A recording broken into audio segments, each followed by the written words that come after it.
Primeiro, um pequeno aviso e as minhas desculpas. O tema da palestra de hoje seria a la Padma, ou a mão nasce da concha. É um trabalho criativo com gravuras e com música e outras coisas, mas acontece que o material que eu uso nesta palestra ficou em Salvador. A mala quebrou e as coisas ficaram lá, foram enviadas, mas não chegaram até o presente momento, de modo que eu não poderei fazer esse trabalho. Então, escolhi uma outra palestra que surgiu recentemente em continuação à palestra O Pensamento Objetivo Criativo. É como que uma segunda parte, assim, uma progressão da primeira proposta. Nós leremos em conjunto alguns pensamentos de Sri Aurobindo, uma história da mãe, um artigo da mãe sobre pensamento, e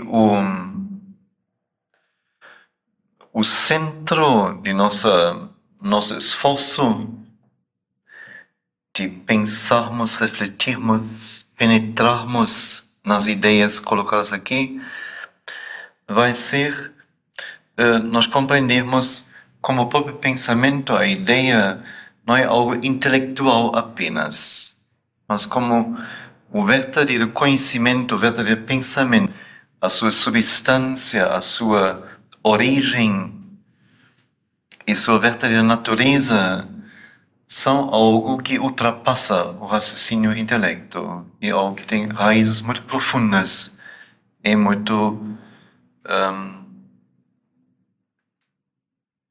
raízes que não se situam mais na natureza humana, mas que se situam fora dela. Então toda nossa caminhada hoje à noite vai girar em torno disto. Então, primeiro, pensamento de Sri Aurobindo, pensamentos e aforismos. Ele diz: o que os homens chamam de conhecimento é a aceitação racional de falsas aparências. A sabedoria olha atrás do véu e vê. A razão fixa detalhes e os contrapõe. A razão divide. A sabedoria casa os contrastes numa única harmonia. Leio mais uma vez. O que os homens, a humanidade, chama de conhecimento é a aceitação racional de falsas aparências. A sabedoria olha atrás do véu, o véu da forma, o véu da superfície, o véu da aparência, e vê. A razão fixa detalhes e os contrapõe. A razão divide. A sabedoria casa os contrastes numa única harmonia. E antes de entrarmos num comentário, logo um segundo pensamento que vai, me parece, elucidar mais o que é dito no primeiro, onde ele diz: o que a alma vê e já experimentou, isto ela sabe. O resto é aparência, preconceito e opinião. O que a alma vê e já experimentou, isto ela sabe. O resto é aparência, preconceito e opinião. Então são colocações bem radicais, por assim dizer, mas só radicais se tememos uma colocação verdadeira. E se queremos que aquilo que até então nos é oferecido como conhecimento fique denominado conhecimento. Então, nesse momento, vamos achar isso radical. Mas se queremos ver as coisas verdadeiramente, não tem nada radical aqui, apenas franqueza e apenas uma clareza sobre as coisas. Então, primeiro diz, o que nós chamamos a humanidade de conhecimento é a aceitação racional de aparências, de falsas aparências. Ele diz, assim como as coisas se apresentam a nós, nós a aceitamos e então descrevemos, analisamos, pesquisamos o que é diante de nós. Nós nem perguntamos se as coisas têm que ser assim, ou que nós não deveriam ser eventualmente diferentes, senão eventualmente apenas formas se mostram a nós de algo que em sua origem talvez seja diferente, ou em sua substância tenha capacidade de se mostrar em 1000 formas. E nós apenas pegamos uma, ou duas, ou três e achamos que aí temos a coisa. Nós apenas temos a roupa da coisa, o traje, mas não a própria coisa, a própria substância. E nesse sentido, então, a aparência é falsa simplesmente. Ela não é verdadeira. Quer dizer, a verdade não está na aparência, a verdade está na substância ou está na ideia que está atrás desta aparência. Mas para chegar à ideia original, teríamos que tirar a aparência. Como alguém que tem defeitos físicos, se faz uma roupa que faz ela aparecer ou parecer perfeito, de corpo perfeito. Então, se vamos pela aparência, ou maquiagem, tudo isso, não? Ou tinta cabelo, o que for. Se então vamos pela aparência, nos enganamos sempre. Então, é só tirando a aparência, ou então juntando muitos aspectos, muitas aparências diversas de um mesmo fenômeno, que talvez poderíamos compreender algo daquilo que ele é realmente, mas não ficando preso à primeira aparência. Então a sabedoria olha atrás do véu, da aparência, da superfície, e ela vê, ela tem a visão da coisa, não que ela, a partir de dados que se apresentam, raciocina sobre, mas ela penetra diretamente no coração da coisa. Ela tem a visão daquilo que é. Enquanto a razão fixa detalhes e contrapõe os detalhes, então a razão é o que cria as dualidades, os contrastes, as distinções. A razão é que só pode ver, vamos dizer, o preto diante de um fundo claro, não? Se o fundo também fosse escuro, não haveria o preto escuro. Então, para poder ver, então, disso, preto, branco, alto, baixo, pequeno, grande, belo, feio. E ao dizer belo, já diz indiretamente o feio. E ao dizer grande, já diz indiretamente o pequeno. Quer dizer, cada enunciar de uma opinião, de um julgamento, já inclui indiretamente o contrário, sempre. E assim sempre cria o contraste, cria a divisão, cria o isolamento, cria o menosprezo, não? O menosprezado, ao mesmo tempo que realça alguma coisa. Enquanto a sabedoria sempre tem em vista a unidade de tudo. E ela casa os contrastes, ela vai até um nível ou uma profundidade onde está a raiz única de onde parte tudo, emana tudo.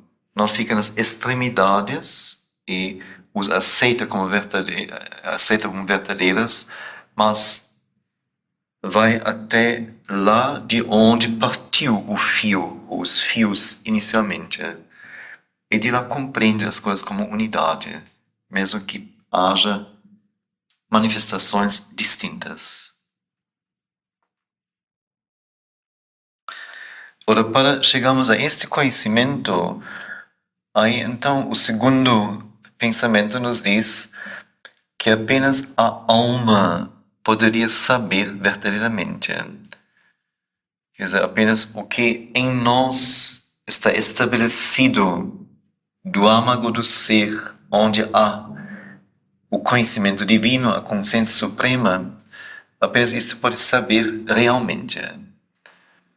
O resto, diz ele, é aparência, é preconceito, coisas que nos foram ensinadas, coisas que são declaradas, aclamadas, proclamadas como verdadeiras. E sabemos bem como são as coisas. A ciência, há 20 anos, foi uma coisa e declarou certas opiniões sobre o mundo e sobre a vida e sobre tudo. Hoje em dia, o quadro se mudou totalmente. Daqui a 5 anos será um outro quadro. Então, isso tudo é opinião. Ou é, então, preconceito, quer dizer, uma ideia fixa, fixada sobre as coisas que tem que ser assim. Isto é o que se aprende. Nós com isso não sabemos nada realmente. E aí, então, a questão é como saber. Aí temos que dizer que a maioria da humanidade é ignorante. Porque quem poderia dizer que sua alma é tão viva, ativa, tão pronta, tão próxima, tão direta no contato com ele, que ele sabe a partir de si as coisas. Isso quase ninguém pode dizer de si.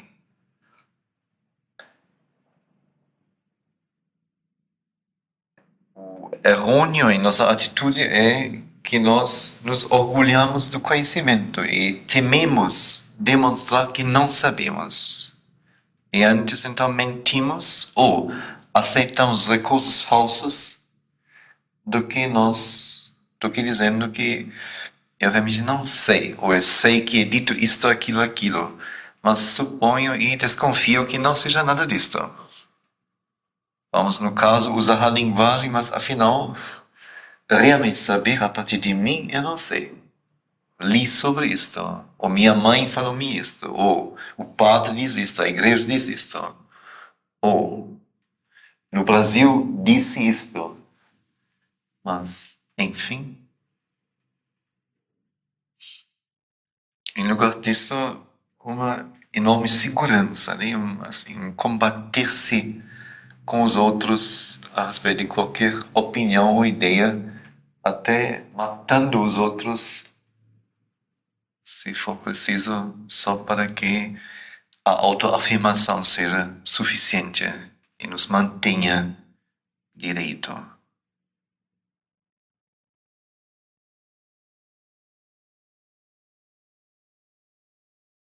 E então, uma história bem simples do livro Belle Histoire, da mãe, que vai nos como que colocar, de um lado, uma verdade básica sobre conhecimento e do outro lado dar assim a ligação, o elo para um artigo da mãe sobre o tema, a ideia, o amor à ideia.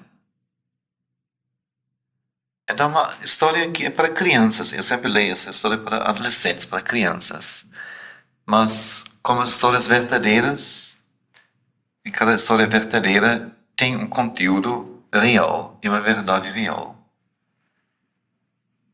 E muitas vezes mais puramente se manifestando do que em intelectualismos sofisticados. Então, 4 jovens príncipes de Benares eram irmãos. Benares, normalmente na aula eu pergunto aos adolescentes, ninguém sabe o que é, mas não vou perguntar aqui para não comprometer ninguém.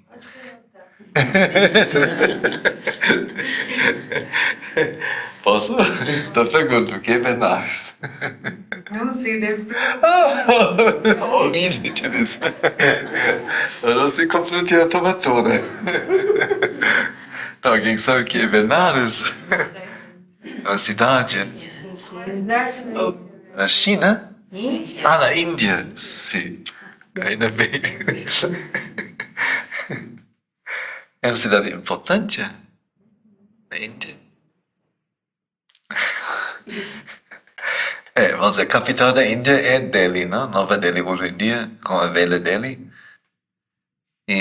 Mas Benares é como que mais a cidade coração da Índia. Lá o Ganges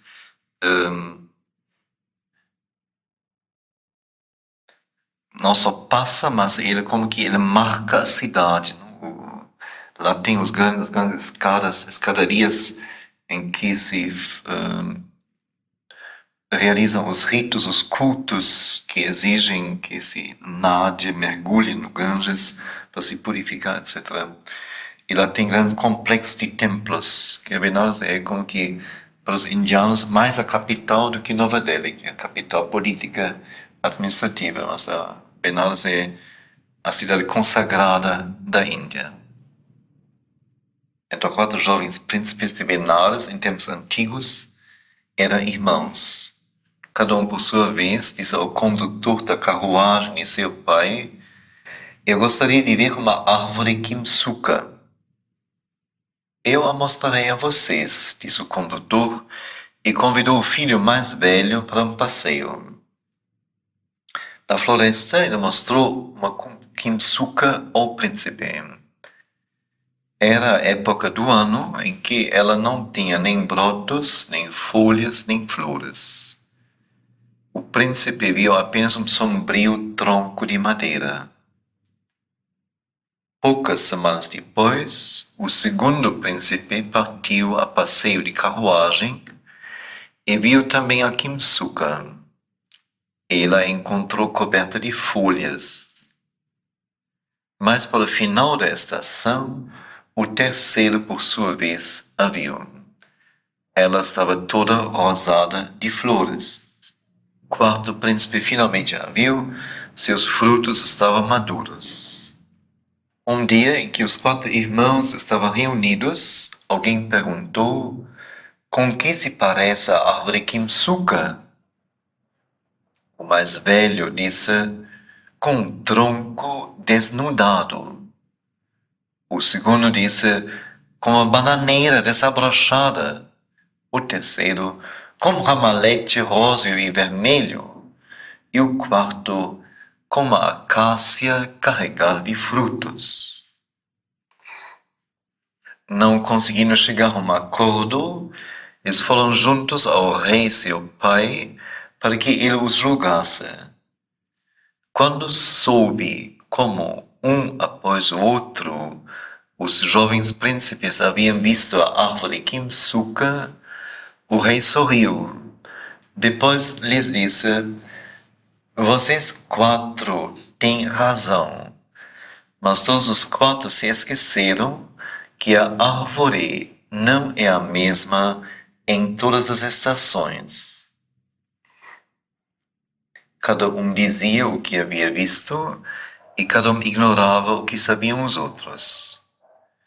E a mãe então comenta e diz: assim, na maioria das vezes, os homens não conhecem senão uma pequena parte da verdade.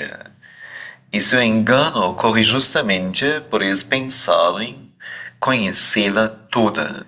Como este erro seria menor se eles tivessem aprendido desde cedo a amar suficientemente a verdade para procurá-la sempre mais. É uma história bem simples, que tem os quatro príncipes, eles querem então ver uma árvore Kimsuka, se dirigem ao condutor da carruagem do pai. Ele convida o filho mais velho primeiro. O filho mais velho é o futuro rei, o sucessor do trono. Então, é por isso que ele tem que ver primeiro a árvore Kimsuka. Ela vê possivelmente no inverno, não? Porque ela não tem nem frutos, nem flores, nem folhas. Ela está nua. Algumas semanas depois, segundo o príncipe vai, ela vê coberta de folhas. Então deve ser primavera. Quer dizer, as árvores reagem diferentemente. Na Europa, nos Estados Unidos, a maior parte das árvores primeiro coloca folhagem na primavera. Que a primavera é assim a estação na Europa assim de um verde único, não um verde tão claro, tão luminoso, tão novo, que é assim a primeira coisa. Depois vem as flores. Tem flores também que primeiro desabrocham, mas o geral é a folhagem nova. Então seria primavera. O terceira vem quando ela está cheia de flores. Então deve ser fim da primavera, começo do verão. E o quarto ave quando está carregado de frutos. Então deve ser outono. Então são as 4 estações do ano praticamente.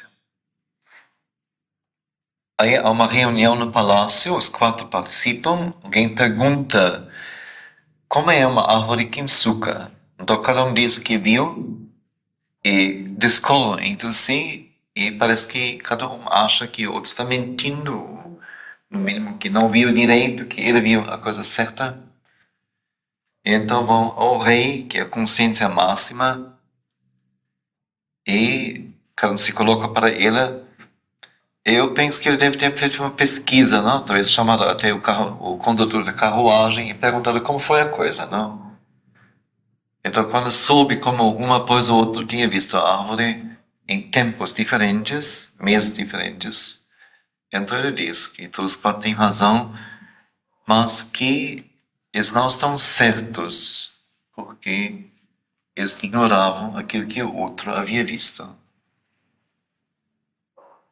E a mãe então amplia de repente a coisa, tira realmente a essência da história, ou tira a história e deixa a essência aqui. E diz que a maioria dos homens conhece apenas uma pequena parte da verdade. Mas cada um é como os príncipes. Cada um briga pela pequena parte que ele conhece e diz que o outro é ignorante e não sabe nada. Não tem noção alguma da coisa. E são atitudes fatais, não? Que levaram assim, a muita discórdia entre os homens e até a matanças, não? Aqui na América Latina temos assim bem testemunho disso, não? Os cristãos fervorosos que matam os astecas e incas e índios, etc. Dizendo que é pelo amor de Deus, não é pela verdade. Então, por isso eu disse, o engano ocorre justamente por eles pensarem conhecer toda a verdade. E agora vem aqui uma expressão que me chamou desde o começo a atenção e que eu acho assim muito importante. Eu disse então como este erro seria menor se os homens tivessem aprendido desde cedo, se a educação os tivesse alertado a amarem suficientemente a verdade para procurá-la sempre mais. Então essa palavra amar me chamou a atenção. Se ele dissesse, se tivesse adquirido mais conhecimento ou a vontade de pesquisar a verdade, estudá-la ou alguma coisa assim. Mas ele fala em amar. E amar suficientemente, quer dizer, amar com tal força, tal insistência, tal complexidade, para sempre procurá-la mais, conhecê-la mais. Então, aí queria colocar a pergunta, vamos dizer, será que o verbo amar é realmente o verbo certo aqui, ou poderia ser outro? O que amar a verdade? Porque levaria o amor à verdade a um conhecimento cada vez mais completo da verdade. Que Porque através do amor se consegue a identidade, a união. eu diria talvez o amor faz-nos procurar, buscar a identidade, não é? A união. É justamente se o amor for, como eu disse, suficiente, não um amor superficial, um amor que só vai até certo ponto, uma energia que talvez se associe a outras energias e assim fica apenas parcial, mas se o amor for real e profundo e persistente especialmente, então ele não vai descansar até ter penetrado totalmente o objeto do amor, e a possuí-lo totalmente, e a dar-se a ele totalmente. Então, e justamente entra numa região com isto que certamente os próprios intelectuais, os cientistas, vão imediatamente recusar. Que amar uma coisa já não é mais científico, não é mais objetivo. E por isso justamente só aqui começa um relacionamento mais real com a própria coisa. Então ele escreveu aqui um artigo, foi uma conferência que ele fez ainda antes de ir para a Índia, em Paris, em que, depois de uma colocação inicial, ela cita um autor desconhecido, ela não diz qual é o nome do autor, e cita uma frase dele. Ela fala aqui da ideia. A ideia nós temos que primeiro esclarecer o que é ideia. Eu trouxe um texto de Sri Aurobindo em que ele fala sobre a supramente, e a partir disto, ou em conexão com isso, sobre a ideia. A supramente seria um nível de consciência, um poder de um nível de consciência além do poder original de conhecimento e de poder de criação também.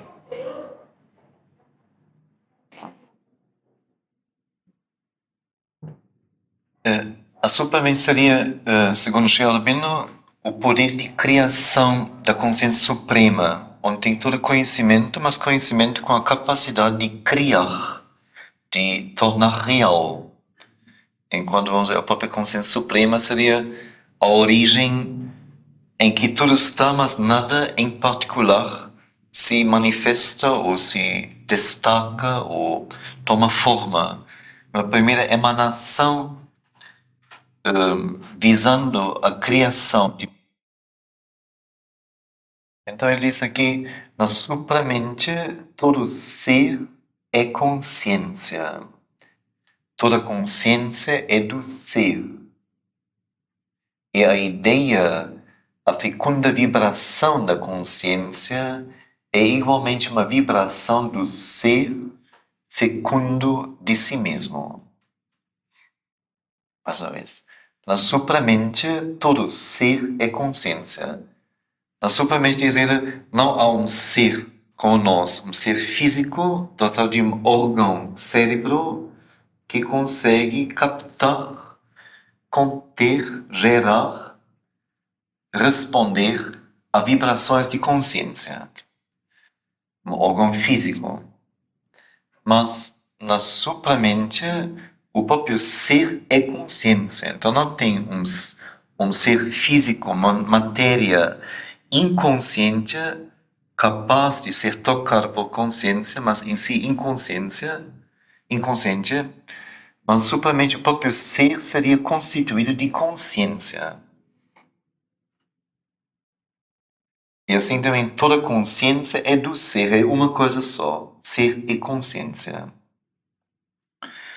E a ideia, ele chama uma fecunda vibração da consciência, como se a consciência fosse um mar, oceano. Um mar, não só um oceano cercado de continentes, mas vamos dizer o mar original, só mar, só oceano. E neste oceano, então, teria uma vibração, quer dizer, uma onda que percorre, que viaja pelo oceano. Então ela é da substância do oceano, ela é o movimento do oceano. O ritmo, a energia que a causa e cria é o próprio oceano. Ela é o próprio oceano numa forma determinada que o percorre. Então a ideia seria tudo isso, seria a própria consciência, a substância da consciência, mas num ritmo, numa forma, num movimento particulares. Mas é a própria substância da consciência.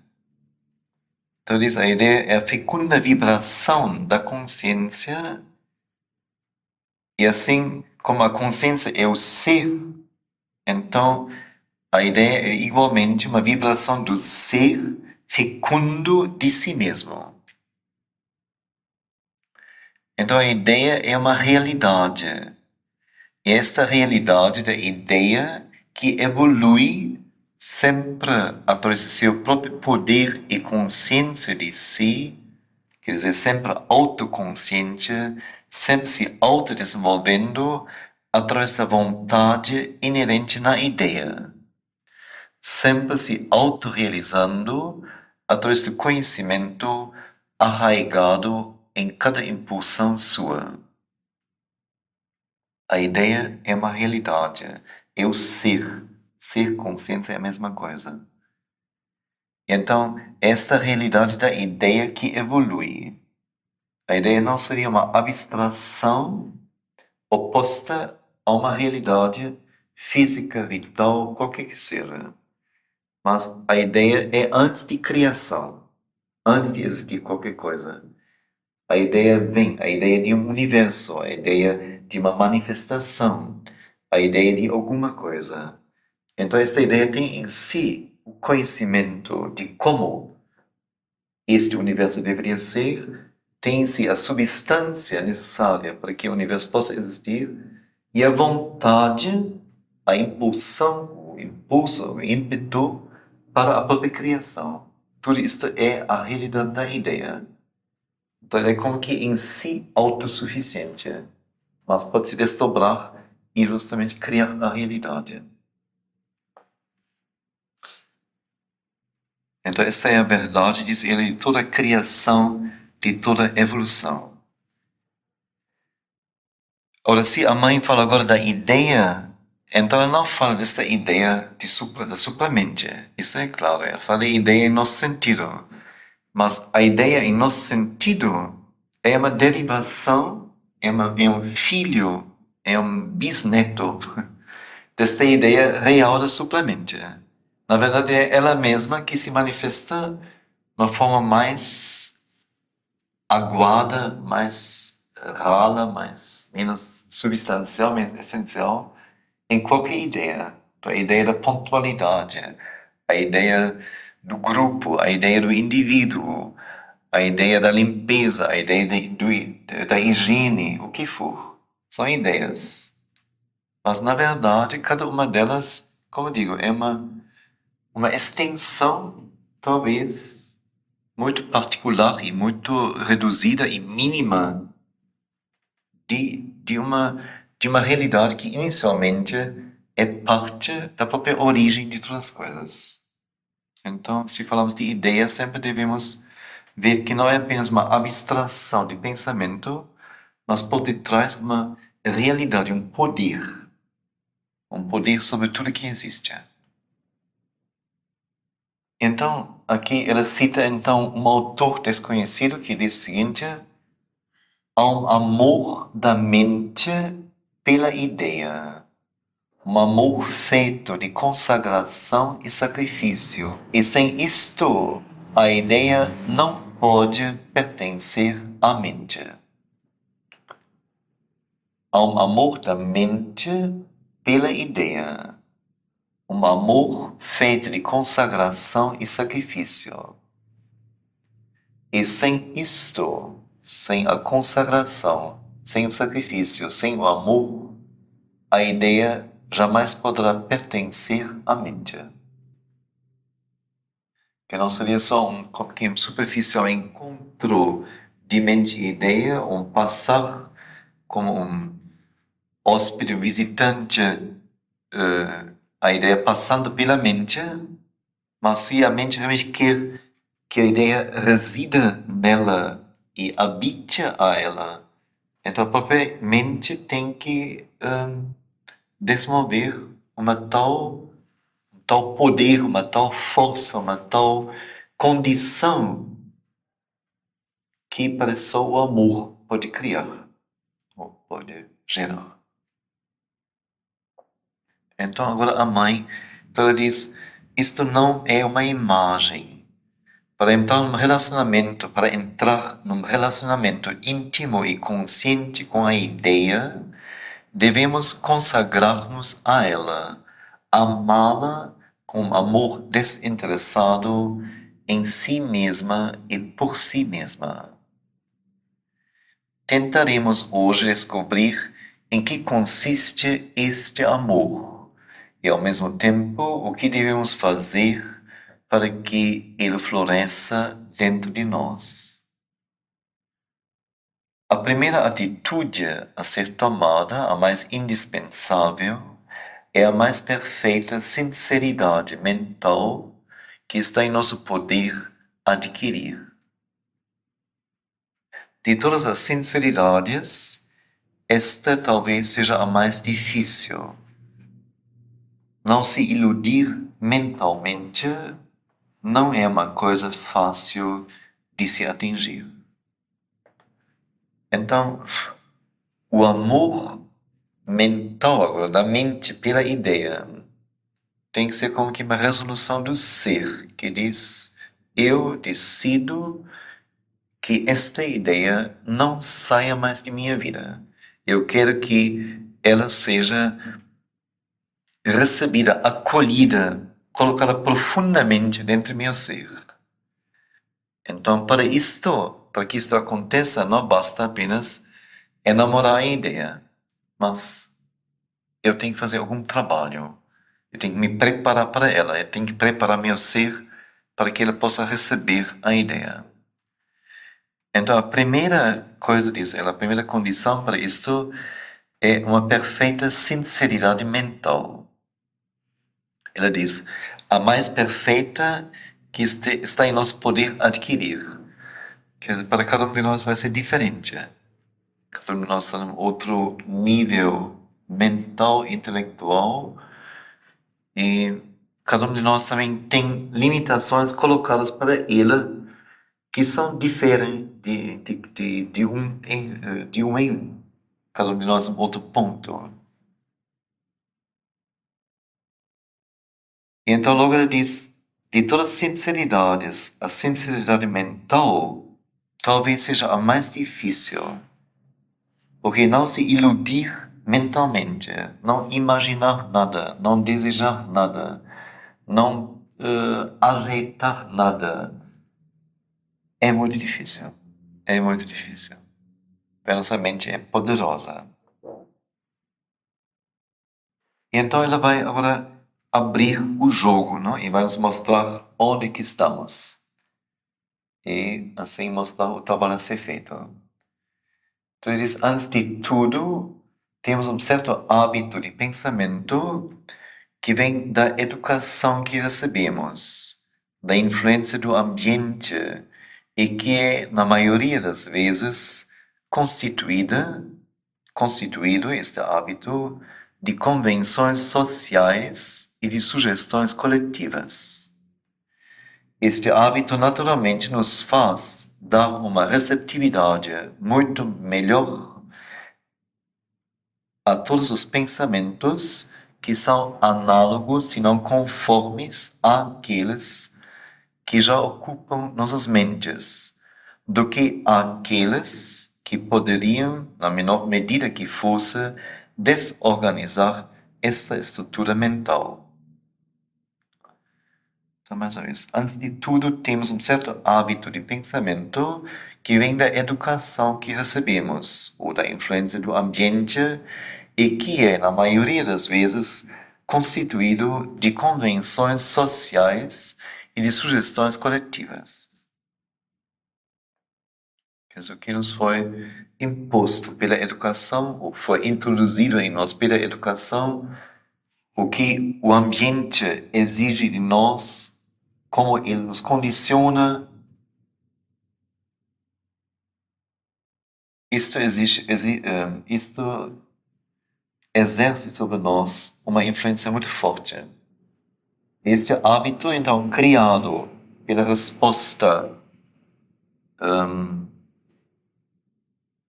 assim condicionada em nós, naturalmente nos faz dar uma receptividade muito melhor a todos os pensamentos que são análogos, se não conformes, àqueles que já ocupam nossas mentes do que àqueles que poderiam, na menor medida que fosse, desorganizar essa estrutura mental.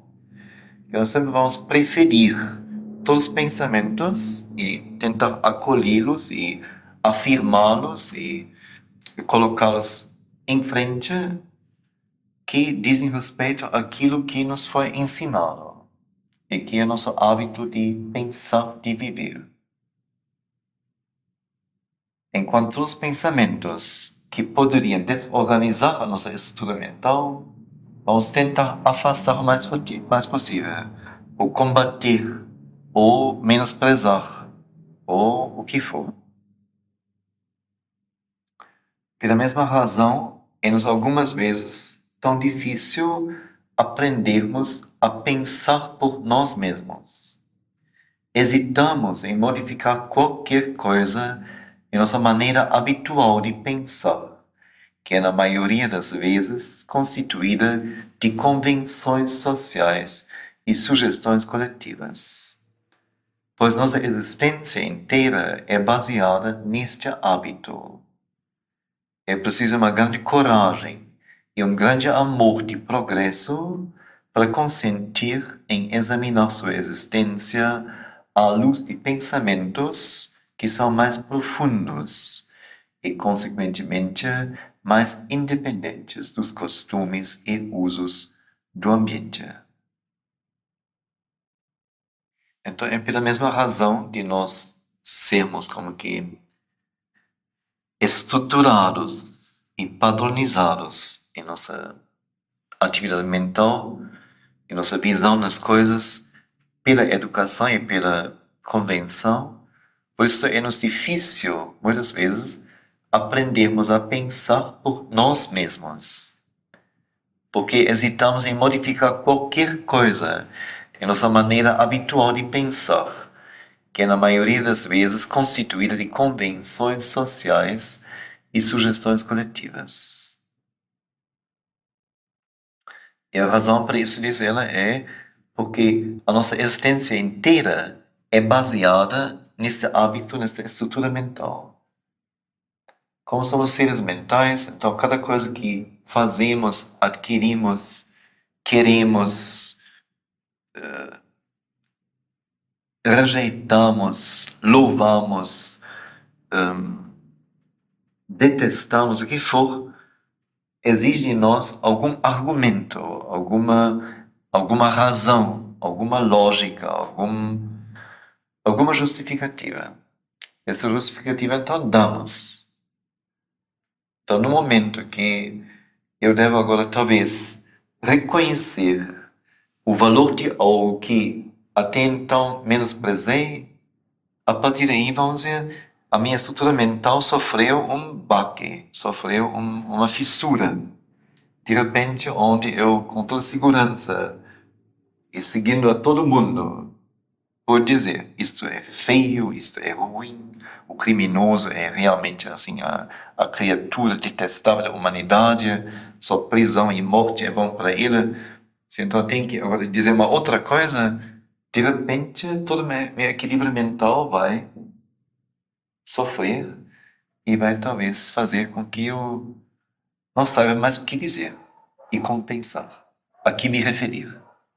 E por temer isso, por não querer isto, por ter medo disto, nós, o mais possível, ignoramos tudo que possa fazer esta renovação do nosso pensamento.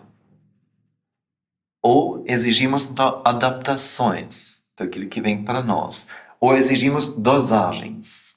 Então, poucos, o tanto que possa assim ser inserido, digerido, sem haver grandes transformações. Este tanto sim.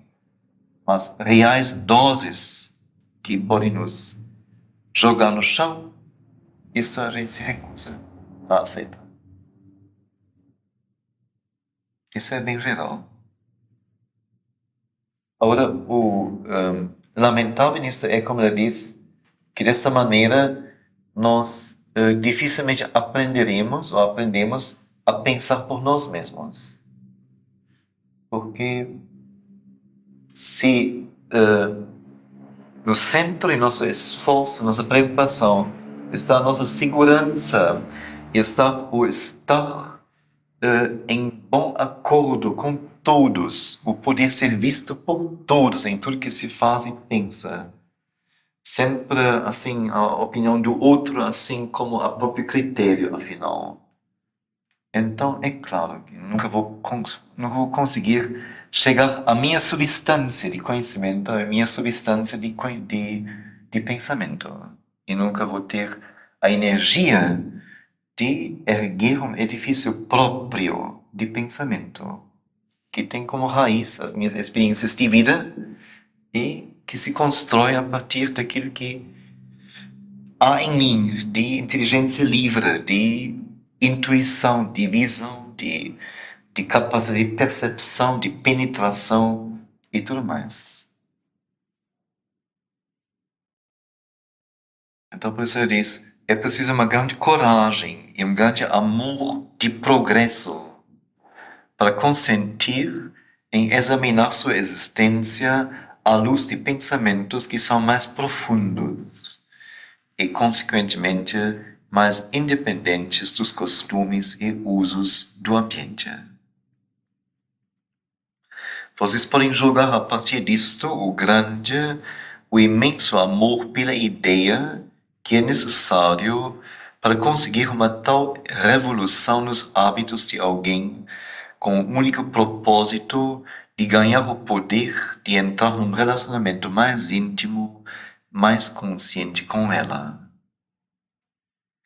E mesmo quando nossa síntese mental se constitui de pensamentos que recebemos e tornamos nossos no curso de um constante e perseverante esforço de meditação, devemos amar a ideia com um amor muito poderoso, talvez mais poderoso ainda, para que possamos sempre ir em busca de uma nova ideia, prontos a dar-lhe a mais calorosa recepção se ela estiver querendo vir para nós. Pois estamos bem cientes de que cada nova ideia nos forçará a modificar nossa síntese, relegar a plano de fundo ideias que nos pareciam ideias mestras, trazer à luz outras ideias, já muito menosprezadas, reordená-las todas, a fim de que não colidam em grande detrimento de nosso cérebro, em resumo, uma longa e por vezes dolorosa tarefa. Na realidade, muito raramente somos imparciais em relação às ideias. Há algumas que preferimos a outras e que, consequentemente, ocupam um lugar em nossa atividade mental que elas nem sempre merecem. E se precisarmos substituí-las por outras mais precisas, mais verdadeiras, muitas vezes hesitamos longamente antes de fazê-lo. Apegamos-nos a elas como amigas indispensáveis e amamos seus defeitos tanto quanto suas qualidades, o que é a pior maneira de amar pessoas, assim como a mais preguiçosa e a mais egoísta, pois somos sempre mais altamente estimados por aqueles que adulamos do que por aqueles de quem exigimos um constante esforço de progresso.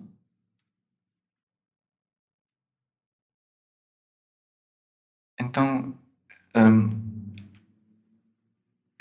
ela reafirma primeiro a coragem e especialmente o amor de progresso, o amor à ideia, a qualquer ideia que nos possa fazer progredir, que é necessário para alguém realmente abrir-se a aquilo que pode traçar para ele a sua caminhada, que pode erguer um edifício para ele que seja realmente a sua casa, não uma casa comprada pronta, alugada e por outros equipada, mas uma casa que realmente ele construiu, tijolo por tijolo, viga por viga.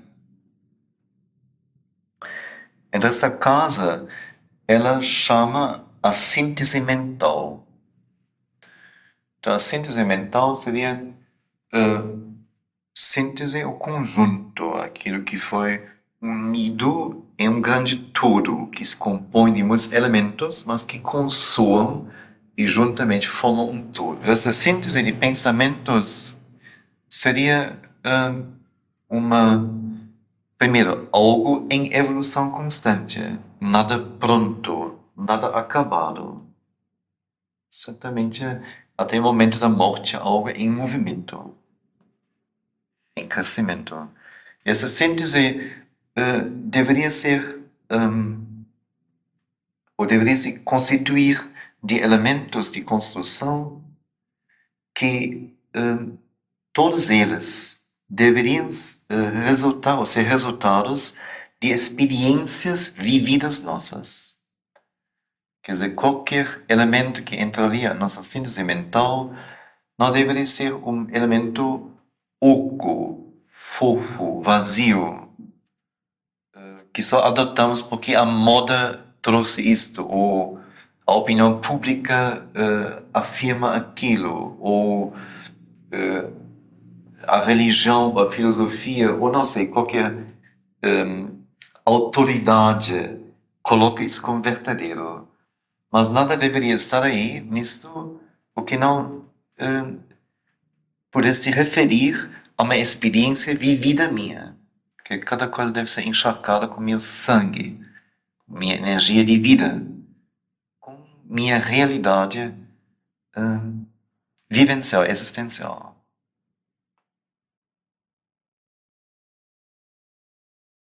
Então ela diz, então mesmo se nós tivéssemos chegado a tal síntese de pensamento, que é muito difícil, tem poucas pessoas que têm isso,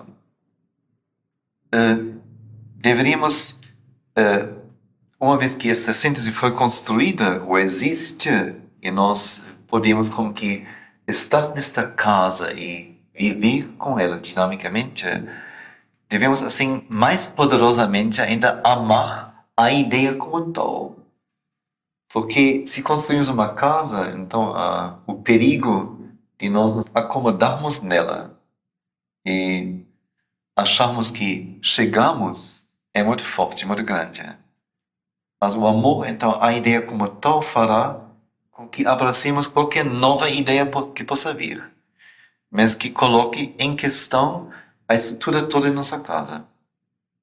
Então, uma reformulação constante, um remanejamento, uma reconstrução, uma ampliação, um crescimento, um acrescentar de dependências, etc., é necessário. Quer dizer, um processo todo dinâmico a todo momento.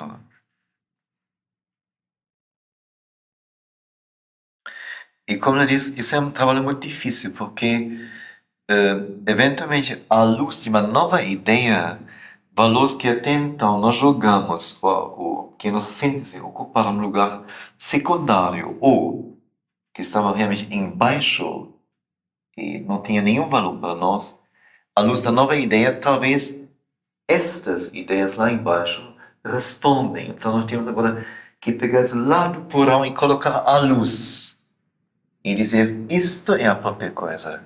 E as coisas que aqui estavam, vimos agora que não prestam, não são válidas, mas que foi uma coisa ainda que adotei, que herdei, que levei comigo por sentimentalismo, ou por não ter outra coisa, ou por, não sei, alguma razão não verdadeira. Então, na verdade, deve-se dizer, a constante dinamização e transformação da síntese é como que algo muito perigoso, porque cria-se a condição de que eventualmente tudo caia por baixo. Isso então faz que a maioria, diz ela, de nós, ou que nós facilmente então, em vez de realmente recebemos e acolhemos uma nova ideia em sua pureza, em sua característica própria, que nós hesitamos em fazer isto e que nós preferimos quase sempre, mesmo acolhendo a nova ideia, deixar no coração de nosso edifício a antiga ideia que amamos até então. E, mesmo descobrindo defeitos, defendemos os defeitos e amamos os defeitos como as qualidades. Porque já estamos familiar com ela. Ela nos presta serviços, ela é utilizável facilmente, ela já revelou seu valor para nós e tudo mais. Enquanto a nova ideia vai primeiro ser áspera, difícil, talvez contrária a tudo que já fizemos.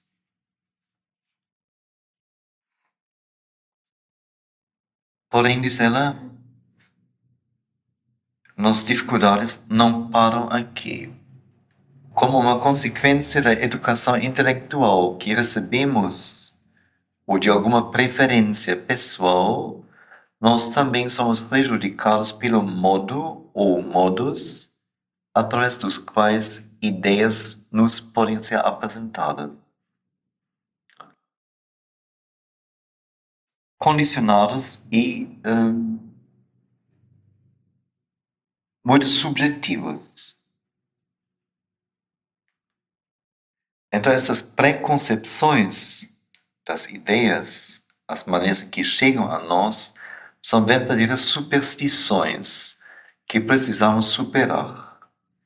Elas são diferentes para cada pessoa. Algumas pessoas, fica agora até humorístico, algumas pessoas têm a superstição do livro, pois para uma ideia merecer consideração a seus olhos, ela deve ter sido expressa em algum livro famoso, numa das Bíblias da humanidade. E qualquer pensamento vindo por qualquer outra via para ser-lhes suspeito. Há alguns que aceitam uma ideia somente das ciências oficiais e outros que a reconhecem somente nas religiões estabelecidas, velhas ou novas. Para outros, a ideia deve vir da boca de um homem de renome com títulos honorários suficientes para ninguém possa questionar seu valor.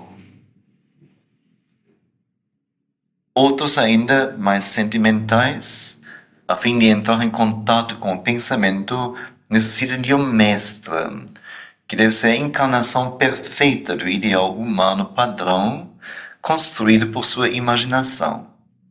Porém, eles estão destinados a ficarem dolorosamente desapontados, pois se esquecem que só eles são capazes de realizar o seu próprio ideal e que aquele no qual depositaram sua confiança tem o dever de realizar o seu próprio ideal, o dele, que consequentemente, por maior que possa ser, pode perfeitamente, em todo seu conteúdo e estrutura, diferir do ideal da pessoa.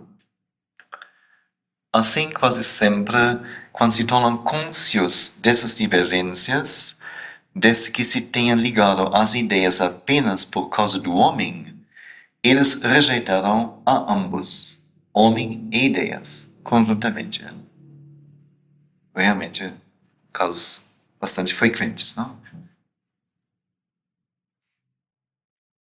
Isto, diz ela, é absurdo, pois ideias valem o que valem independentemente dos indivíduos que as tenham expressado. Finalmente, há toda uma categoria de pessoas enamoradas do miraculoso, que reconhecerão a verdade somente se tiver vindo a elas envolta pelo mistério de uma revelação supramundana em sonho ou transe.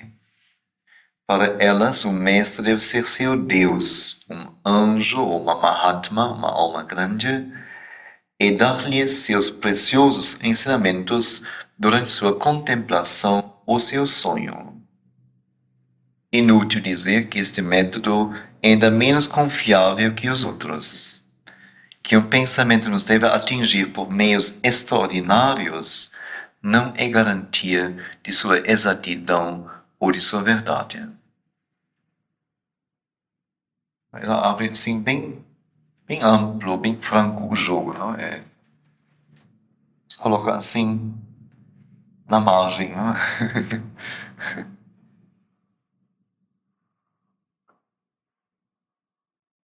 Vocês veem, o verdadeiro amante da ideia sabe que buscando-a ardentemente, ela a encontrará em todo lugar, e mais ainda nas fontes subterrâneas e secretas do que naquelas que perderam sua pureza primitiva, transformando-se em rios que são majestosos e renomados, mas também poluídos pelos resíduos de toda a espécie que carregam consigo. O amante da ideia sabe que ela pode chegar-lhe tanto pela boca de uma criança quanto pela boca de um homem instruído. E é até mesmo desta maneira inesperada que ela pode alcançá-lo mais frequentemente. É por isso que se diz: da boca de bebês e lactentes surge a verdade.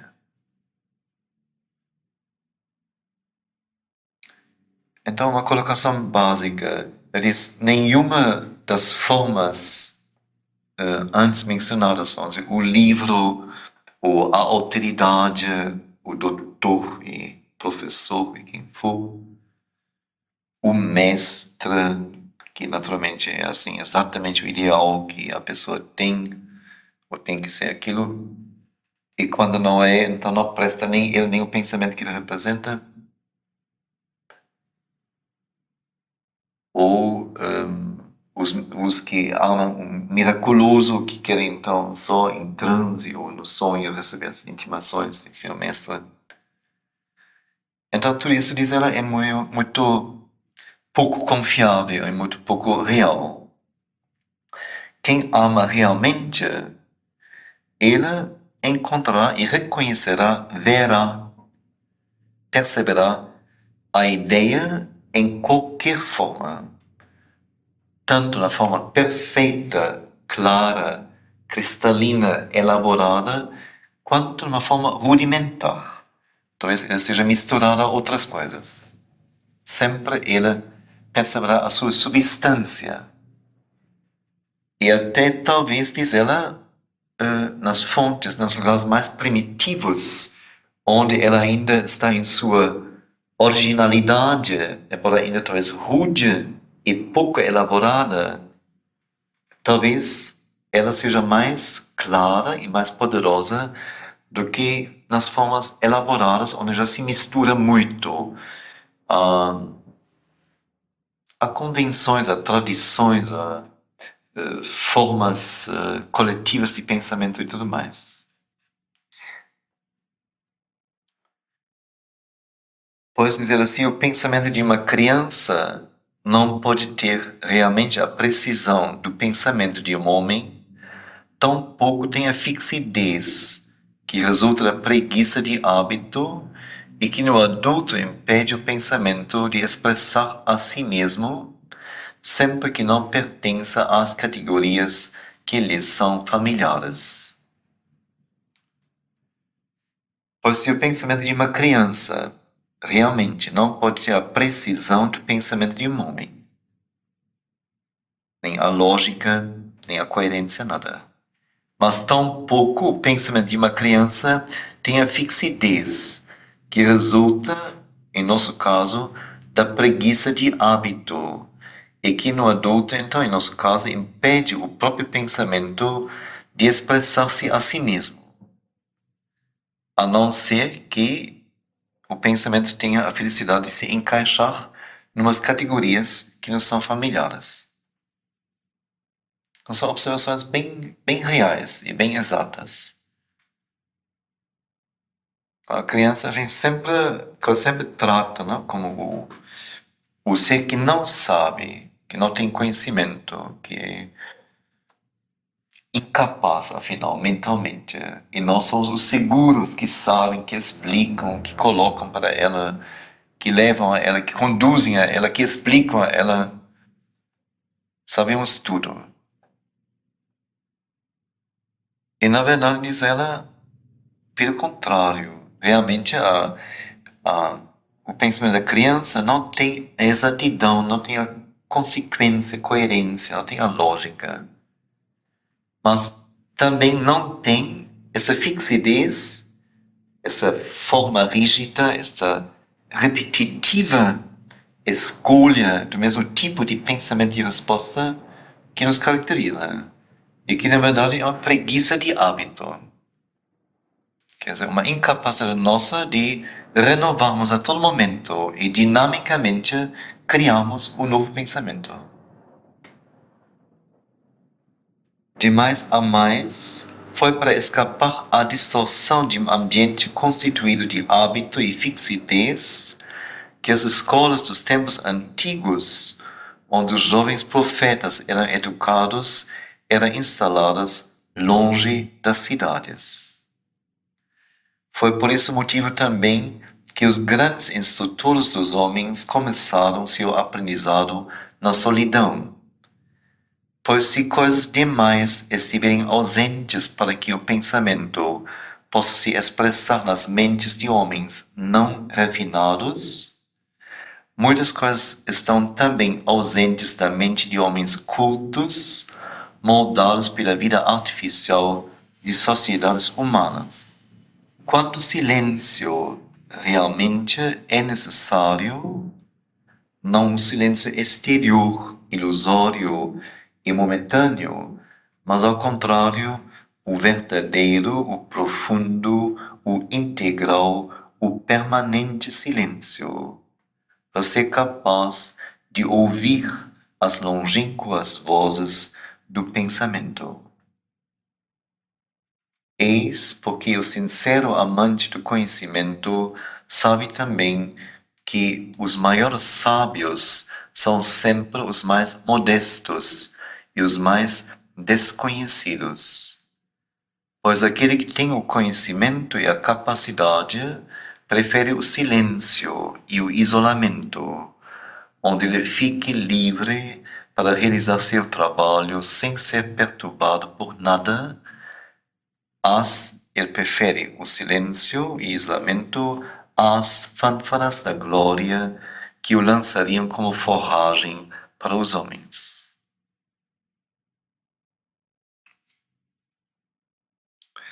Então, aí, a colocação que ele faz agora aqui nos reconduz aos pensamentos de Sri Aurobindo iniciais. A primeira se refere, como vimos,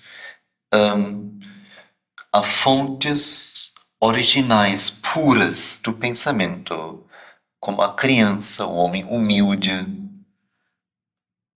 onde eventualmente há mais verdade e mais realidade de ideia do que nas sofisticações de mentes intelectualizadas, que apenas jogam com as coisas, mas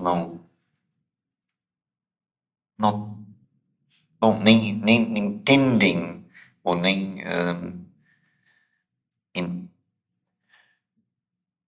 procuram viver ou ser o que dizem, pensam. Então, essa foi a primeira colocação. E a partir daí, então, ela diz,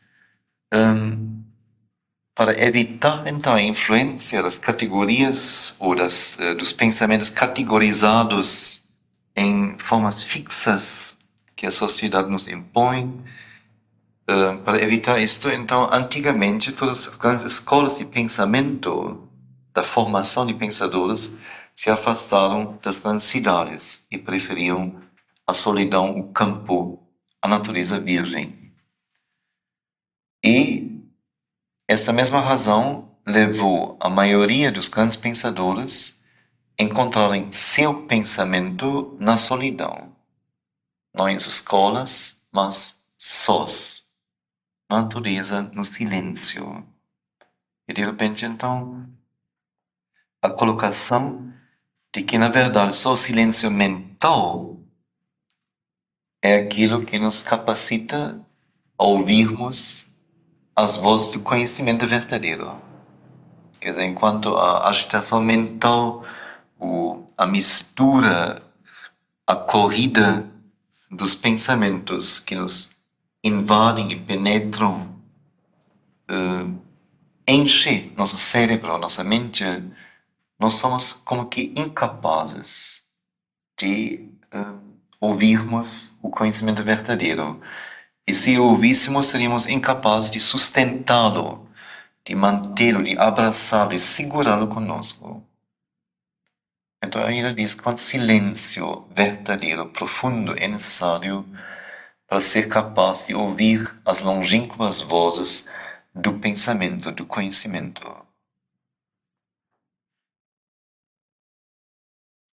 Ela vai até o ponto, então, a dizer que os verdadeiros amantes do conhecimento, os verdadeiros sábios, preferem nem entrar em cena pública, porque é muito perigoso ser colocado em destaque e receber aplausos, e que o verdadeiro trabalho é feito em silêncio e longe da cena pública.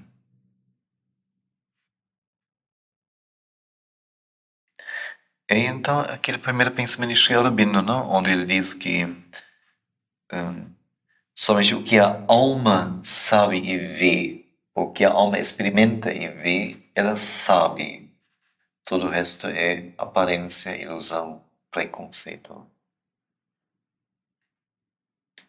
Então, essa mesma questão aqui, não? O silêncio verdadeiro, o isolamento para chegar assim no sentido mais profundo e a partir daí deixar brotar o conhecimento verdadeiro de nós mesmos. Esse cerne.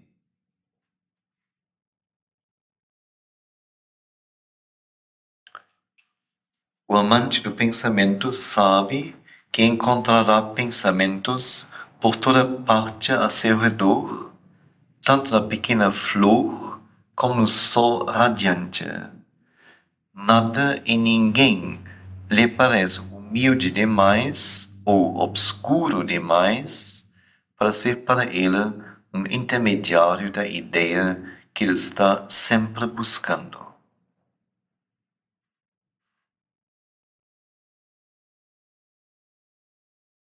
Isso, quer dizer, se vê não, como a nossa estrutura social nega, ignora isso totalmente, não? Que nos coloca, não sei, empregados ou serventes ou crianças ou num nível determinado e as assim chamadas donas de casa ou classe média ou alta no outro nível, como se isso tivesse a ver ou como se isso significasse também um poder mental, poder de conhecimento, poder de ação diferentes.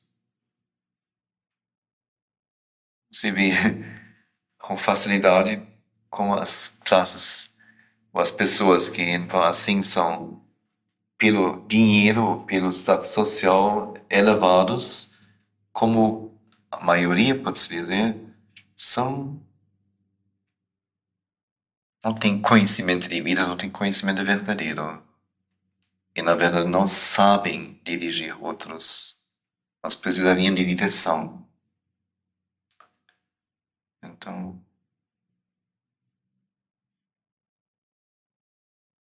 Então, o verdadeiro amante não se encostará àquilo que encontra pela sociedade preparado, mas ele estará pronto a buscar a ideia, a afirmá-la, a acolhê-la em qualquer nível, em qualquer canto, em qualquer buraco, onde for.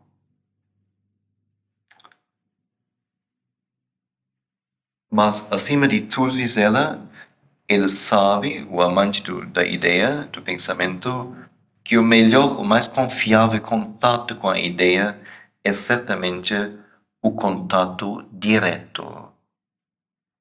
Então, não mais através de alguém encontrá-la, mas ele próprio buscá-la. Visto que somos formados da substância universal, somos este universo em miniatura.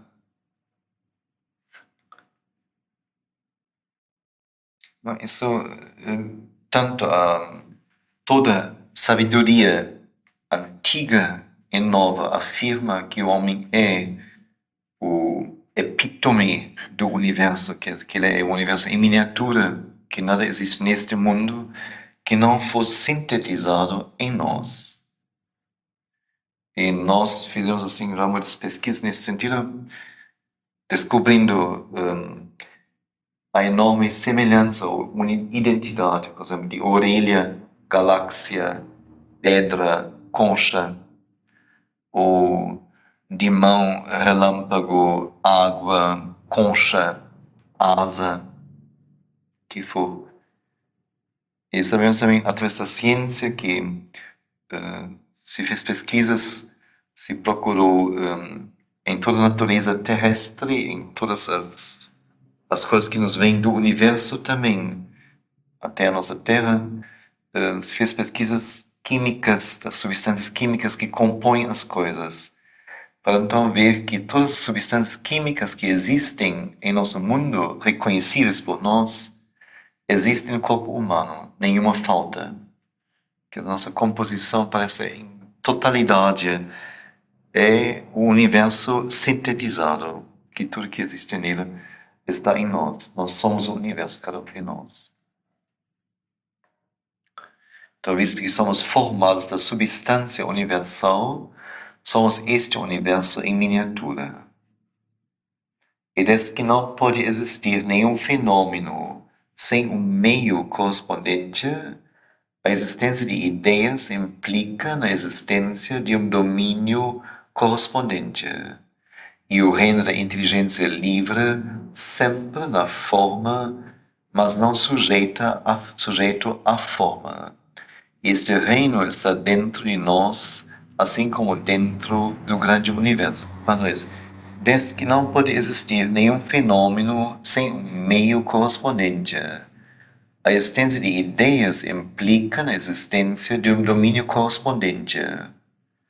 Quer dizer, esse domínio seria o reino da inteligência livre, sempre na forma, mas não sujeito à forma. A inteligência livre sempre poderia dar uma forma a uma ideia, mas não seria presa à inteligência livre à forma.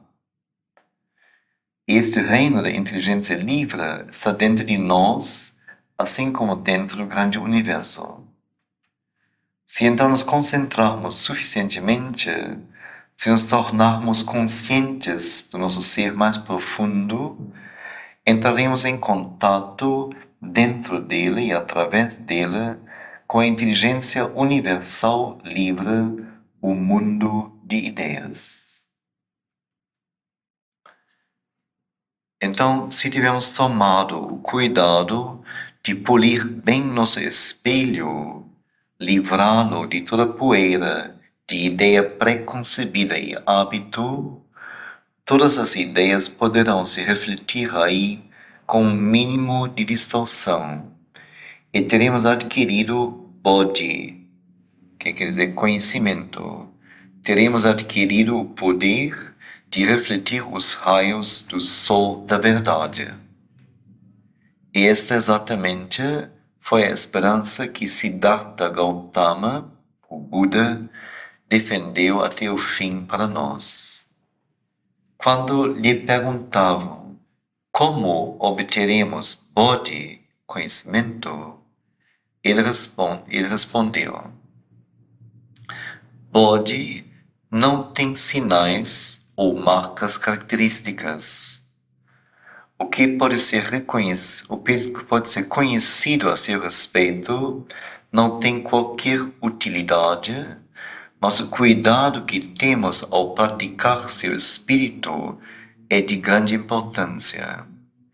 É como um espelho que foi limpo e polido e se tornou claro e brilhante, para que as imagens nele fossem refletidas nítida e vivamente.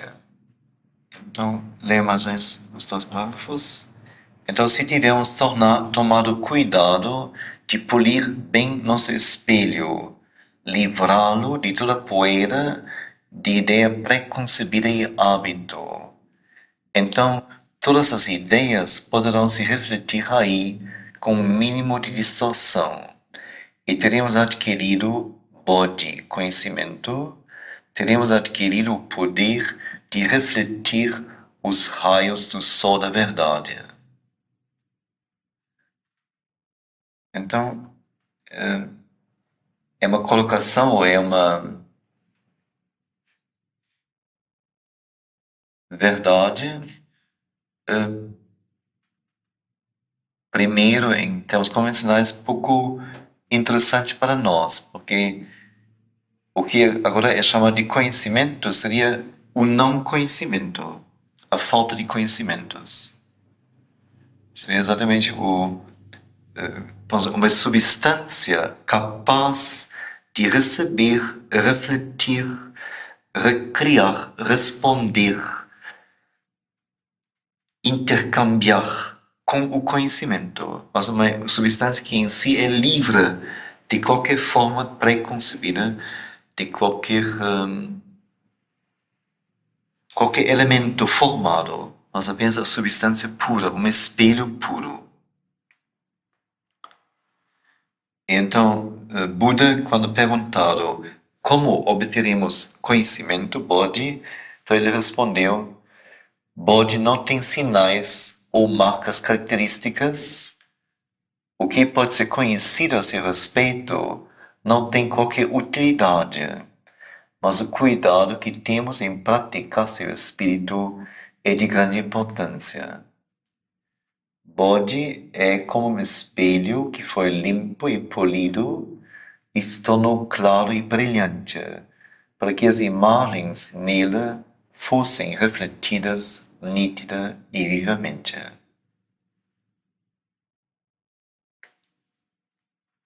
E novamente ele diz: aquele que não tem trevas, que é livre de defeitos, que é de conduta inatacável, que é perfeitamente puro, esse, mesmo que não saiba e nunca tenha ouvido falar, em resumo, não tenha nenhum conhecimento, por menor que seja, de nenhuma das coisas no mundo das 10 regiões, desde o tempo sem começo até hoje.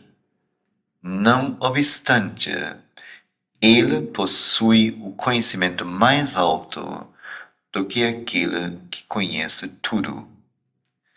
Ele é aquele do qual é dito clareza. Aquele que não tem trevas, que é livre de defeitos, que é de conduta inatacável, que é perfeitamente puro. Esse, mesmo que não saiba e nunca tenha ouvido falar, em resumo, não tenha nenhum conhecimento, por menor que seja, de nenhuma das coisas no mundo das 10 regiões, desde o tempo sem começo até hoje. Não obstante, este possui o conhecimento mais alto, e não aquele que conhece tudo. Ele é aquele do qual é dito clareza.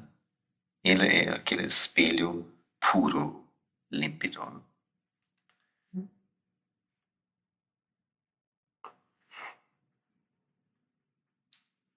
Vocês veem aqui uma forma de relacionamento direto com a ideia, como um oposto a todo o método de educação, de erudição exterior e superficial.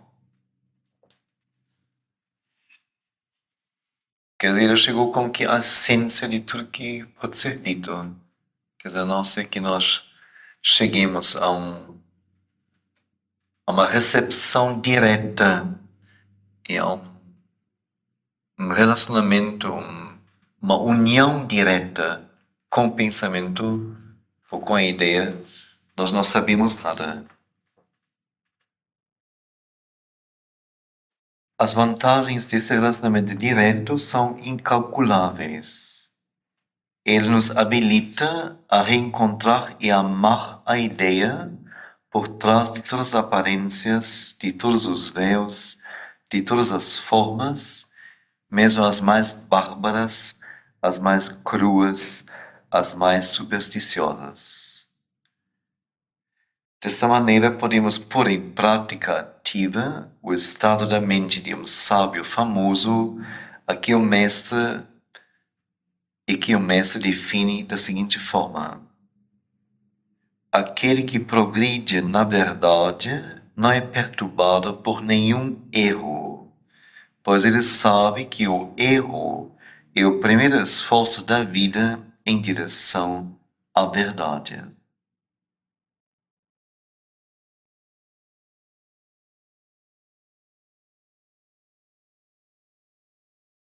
Então, as vantagens desse relacionamento direto de refletir o conhecimento são incalculáveis.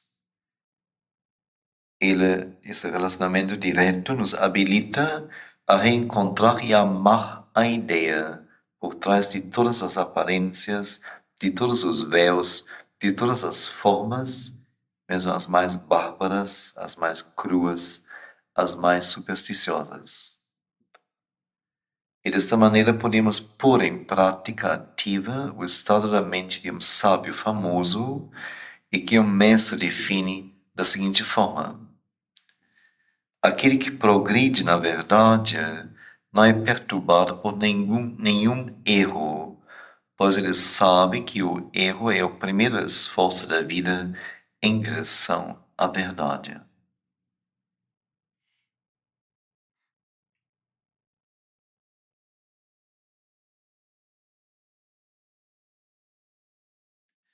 Aqui como que é anulado agora toda dualidade, que mesmo aquilo que parece o oposto ou negativo do positivo é reconhecido apenas como um estágio preliminar para a própria coisa.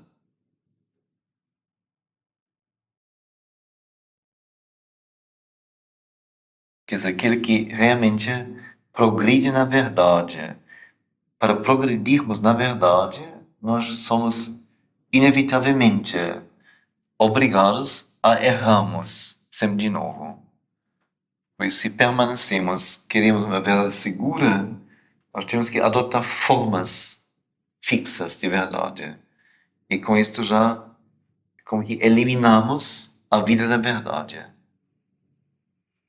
Somente se nós sempre de novo estamos prontos para errarmos e deixarmos atrás formas construídas de verdade, da verdade, para construirmos novas, só assim podemos progredir no conhecimento da verdade. Então, o próprio erro é como que a pré-condição para uma verdade progressiva. Como o desequilíbrio é a pré-condição para equilíbrio maior, e assim por diante. Então, nesse sentido, não há negativo e positivo, apenas o caminhar.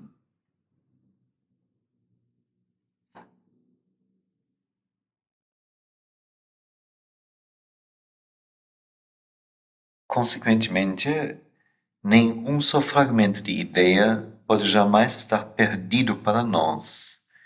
Onde quer que ele esteja escondido, ou que ela, a ideia, esteja escondida, sabemos como descobri-la e acalentá-la. De mais a mais, quando ficamos familiarizados com uma ideia, quando a conhecemos em si mesma, por si mesma, reconhecemos-la por trás das mais diversas aparências, das mais variadas formas. E esta faculdade pode até servir como um critério para descobrir se alguém está em contato com a própria ideia, isto é, se ela a compreendeu bem e tornou-a sua, ou se é parte da massa daqueles que assimilaram o melhor que puderam uma doutrina, uma linguagem especial e que só podem pensar nos termos dessa linguagem. fora desta fórmula, eles não entendem mais coisa alguma. E este apego à forma, que consiste inteiramente de impotência intelectual, é uma das mais poderosas causas de discórdia entre os homens. Então, isto é muito real e muito, muito concreto e muito útil, realmente. Quer dizer, onde realmente, diz ela, houver o amor à ideia e a capacidade de reconhecer a ideia, o apego à forma vai ser cada vez menor. E o reconhecimento da ideia em qualquer forma vai ser a própria realização, a própria felicidade da pessoa. Então, isso seria como que um critério. Aquele que poderia aceitar e ver a ideia, uma mesma ideia, em múltiplas formas, seria o real conhecedor da ideia. E aquele que fica preso a uma doutrina, uma linguagem codificada, a uma fórmula elaborada de ideia, comprovaria que ele não está, na verdade, dotado do poder e da potência para livremente ver, penetrar, compreender, ser aquela ideia.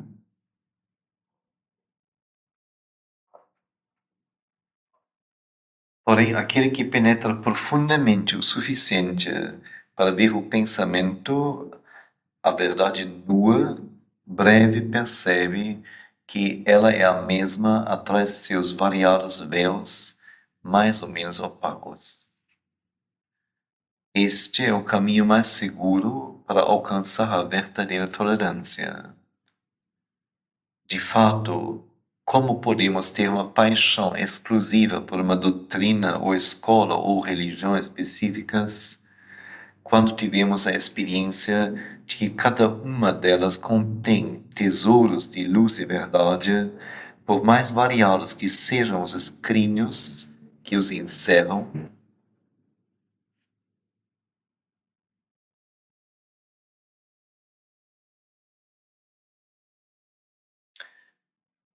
Este artigo é como que um grande apelo para que nós acordemos para uma vivência mental que tenha sua coluna central, sua pedra fundamental em nosso interior, em nossa alma. E que se renegue ou renegue toda e qualquer imposição de fora ou saiba dar a ela o devido lugar. Mas se negue a aceitar isso como a própria coisa, o próprio pensamento, o próprio conhecimento. E fica bem claro como nossa educação é falha totalmente. E ela faz o contrário. Foi interessante, eu fiz, não esta palestra, mas uma outra palestra sobre pensamento numa escola em Salvador para professores. Então, uma das professoras, em dado momento, assim, depois de ouvir as colocações, de repente, assim, espontaneamente, assim, exclamou: então está tudo errado, está tudo errado. Então, o que deve ser feito primeiro com os meninos seria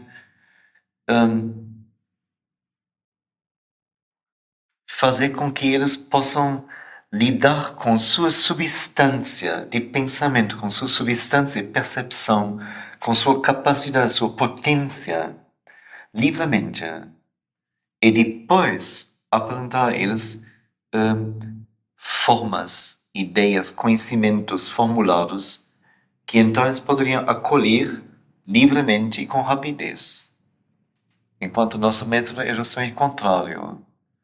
Não se apela nunca para a faculdade de pensar, mas se imediatamente impõe conhecimentos formados e formulados, e assim paralisa, entope, impossibilita praticamente a capacidade de pensar.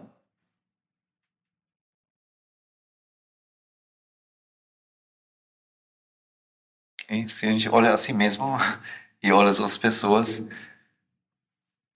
se vê a maioria está preso miseravelmente, não? A mil conceitos e passa a sua vida lutando por esses conceitos, como se fossem os seus. Enquanto, na verdade, não cresceu no próprio campo, não. Não tem raiz no ser. São apenas adoções.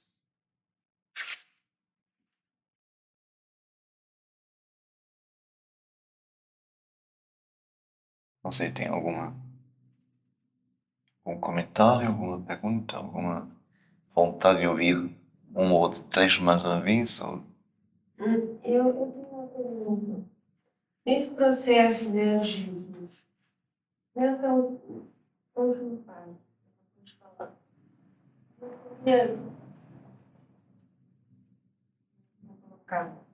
não poderia as duas coisas juntas, em vez de colocar, por exemplo, primeiro o conhecimento de fora da criança, depois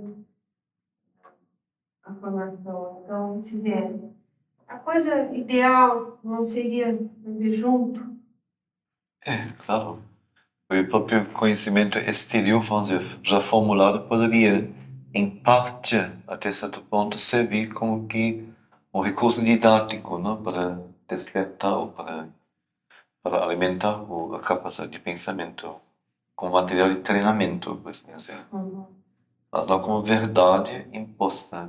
Esta coisa não. E não poderia ser exclusivamente isto, mas justamente a própria percepção da criança, a própria tentativa, talvez desajeitada primeira, de captar, de formular, de, de dar nome a, etc. Isso deve estar em primeiro plano. E não pode ser negligenciado, e não pode ser também minimizado como algo infantil. Mas teria que ser realmente acolhido no seu próprio valor, não é? E visto que aí começa a inteligência livre.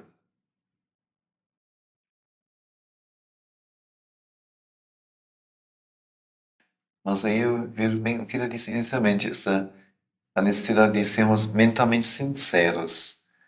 Foi no momento que eu digo, bom, então esse conhecimento aqui é da Life, ou o médico disse, ou não sei o quê. E isso, ela tá, a minha filha tá assim, tentando assim, toscamente, coitada, não? Assim, não sabendo nada. Mas vamos deixá-la um pouquinho, não? Assim, é bom para ela. Então com isso eu já fiz a separação, já menti. Ou eu minto para mim ou eu minto para ela. Então só se eu mesmo reconhecer o valor relativo de todo conhecimento humano e toda formulação feita até então, e ver a pobreza das convenções e dos pensamentos coletivos, ideias coletivas padronizadas, e ver, por outro lado, o enorme valor e, não sei, a não possibilidade de alguém começar a pensar e trazer algo para a humanidade que poderia ser muito útil, talvez um dia, pode enriquecer tremendamente a todos. É só aí eu teria a atitude mental certa também. Mas não se eu, vamos dizer, por uma convenção como que vou protegendo o balbuciar da infância, mas já sabendo que, na verdade, assim, não pode surtir muito efeito, não. Aí eu já... E a maioria faz isso, né? A maioria se coloca em cima. Os próprios professores, não.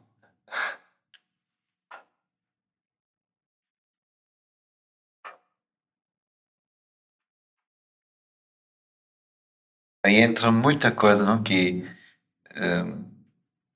nós desconhecemos, ignoramos ainda. a questão por exemplo, da inteligência, desenvolvimento da inteligência que deve ir junto com o desenvolvimento do corpo, da capacidade física, sensibilidade sensorial. A verdade é que a criança não pode ainda realizar uma aprendizagem, um treino racional, mental abstrato, mas que o caminho dela é através de objetos, de matéria, dos sentidos, do físico, que isto, o contato com as coisas real, que isto treina e educa e desperta o cérebro e tudo mais. Que são duas coisas que são separadas para nós. Inteligência é uma coisa e pensar é uma coisa e brincar com coisas é uma outra coisa. Enquanto, na verdade, as coisas não são isto.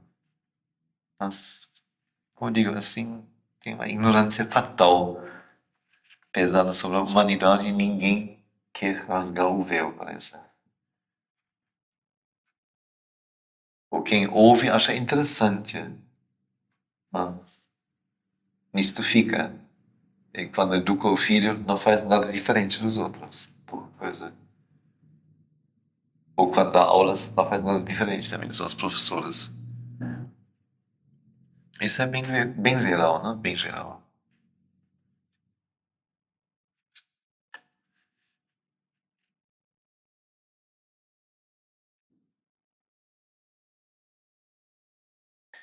Olha, para nós a pergunta é assim mais em relação a nós mesmos, porque como ainda sair nesta vida, se possível, porque senão ela está semi-perdida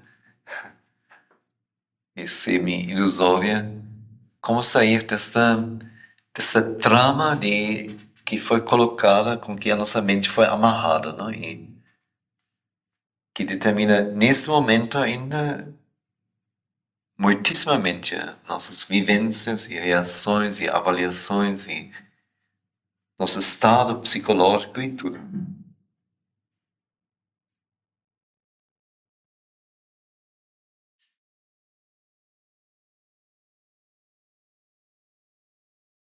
Isso também seria em relação aos professores, educadores, a primeira coisa, que não é a gente como que fugir de si e agora ser humanitário e fazer coisas para as crianças coitadas, né? Que precisam de alguém que entenda as crianças e faça uma coisa de educação.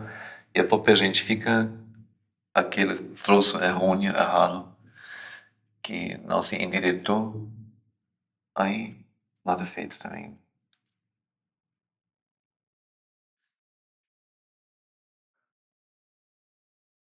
E é interessante realmente como, não sei se olha as nossas atividades, faz a nossa vida, como a gente, efetivamente faz praticamente nada nesse sentido. Nada mesmo. Porque se alguém frequenta uma palestra, assim, já semi-cansado, uma vez por mês ou uma vez cada meio ano, assim, já parece assim, já é um evento, não? Mas o que se fez com isso ainda? Nada. Nada. Contra isto são 29 dias e mais 8 horas ou 10 horas de outra atividade que não tem nenhum fim autoeducativo. Para a maioria não tem. Não tem uma consciência autoeducativa. Então, o que é que se faz em termos, cada um de nós, em termos reais e concretos, para ele se despertar, para ele se libertar, como ele diz, dos preconceitos, das superstições, etc. Mas ninguém faz nada.